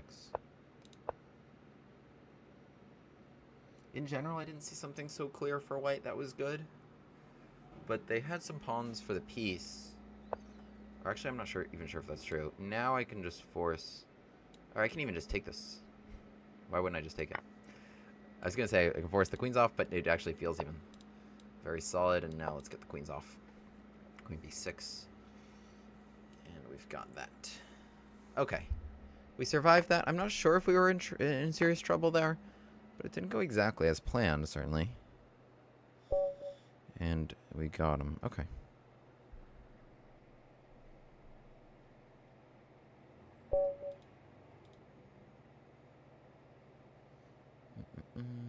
Esganga first in the arena.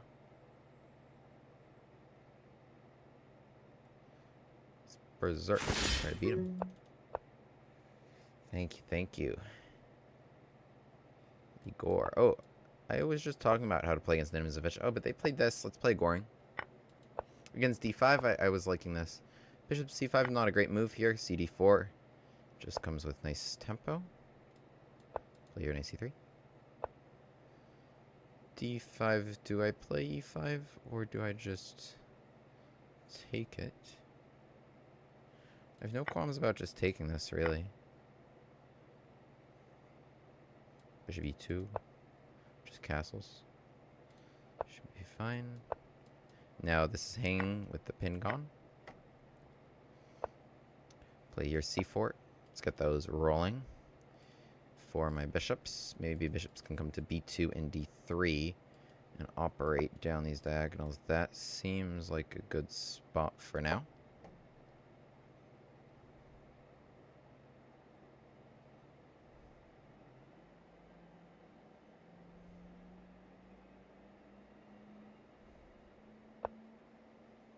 Queen d7. Ooh, take, check, back, queen h5. Queen f5, they're okay. So I don't know, let's just play rook b1 while we think about things. This is always going to be a good move. Knight b4 seemed a little bit annoying. If we do this, we can do... Well, now they can take d4, right? Bishop b2 seems to now make my last move look stupid, but it would be logical otherwise. Alright, bishop e3.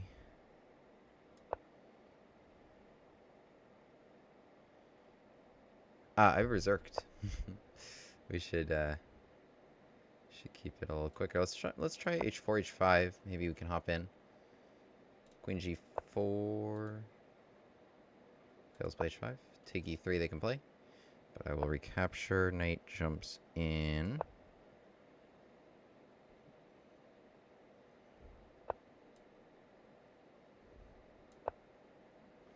d5 is now next.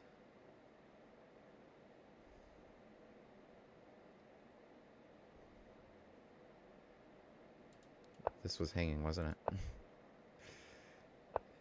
It was hanging. Knight moves somewhere. I think what I want is maybe to set this up.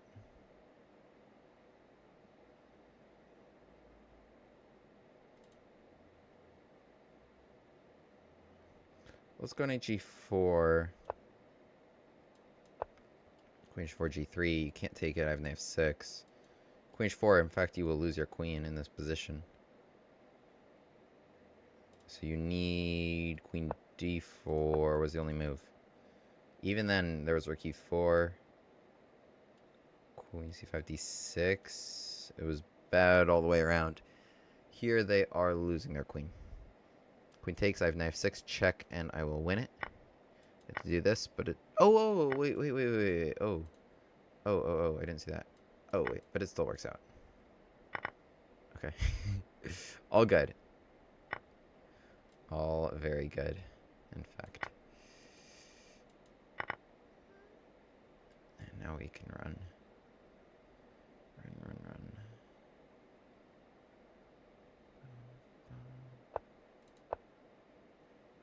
d7, bishop c7.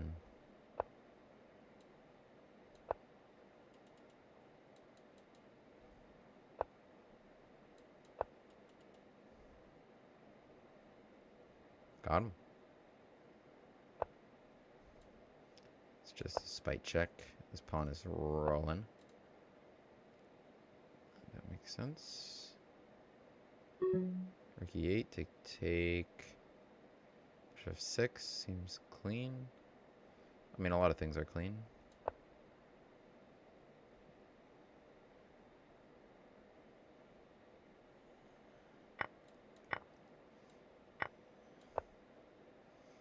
And at minimum, we're getting the rook.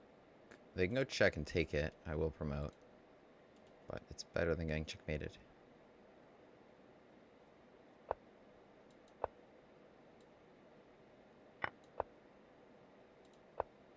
This pin seems annoying.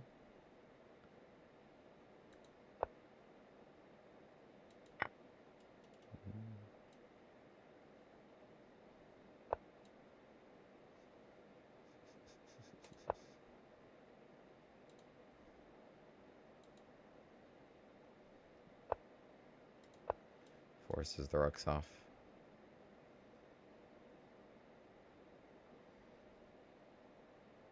And now we got him.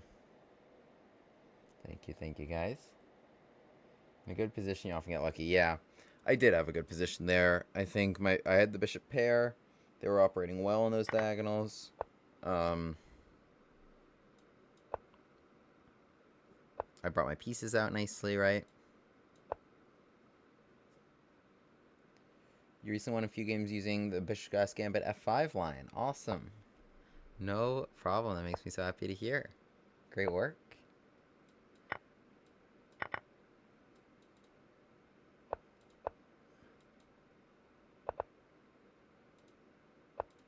Let's check.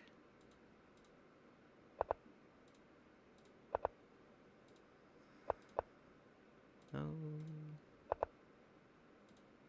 Okay, I'll just take it.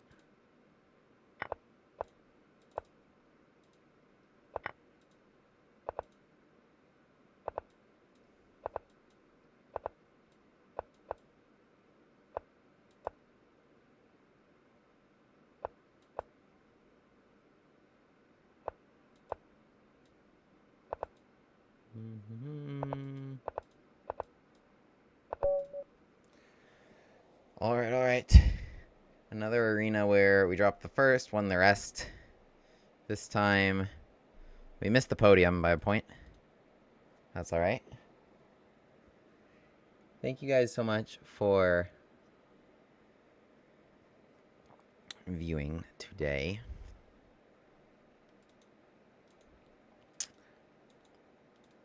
Yeah, you really did, right? People really can sap the arena time sometimes. Alright, well, thank you guys so much for viewing today. I think I am exhausted. I think I was exhausted when I started the stream. I thought, you know, it would energize me a little bit. But, up and down. I had a great time. Hope you guys did too. And be sure to subscribe here on YouTube for more Gambit content. And more fun, aggressive chess. I'll be back. Join the Discord also. That link is there. Go to the link tree. It's the first link on my channel. You'll see the full repertoire for how to play all this Gambit content. It's right here. Link tree. If you are curious about how to beat the French, for example, to play the Alapin, or how to beat, I don't know, the Caro Kann, learn the Von Hennig, you just click on any of them. Gambit Chads. And you'll find me in a hexagon, maybe, and detailing all the theory, how to play this, and it'll be a playlist of all, this is cropped weirdly, but of all my best games, showing the ideas and everything. Join the Gambit Chads community where we share our games and more ideas and such. But we are innovating on the forefront of chess theory. This is all brand new stuff, exclusively brand new stuff. We are definitely surprising our opponents every time. You'll note that sometimes I just can't come up with a name for the opening, and I just name it after myself. So, you know, there's so much in the database that's named. It's crazy that there's even things I stumble upon that are unnamed. You saw in this stream, London Crusher 9000. Shout out to Dr. Doofenshmirtz.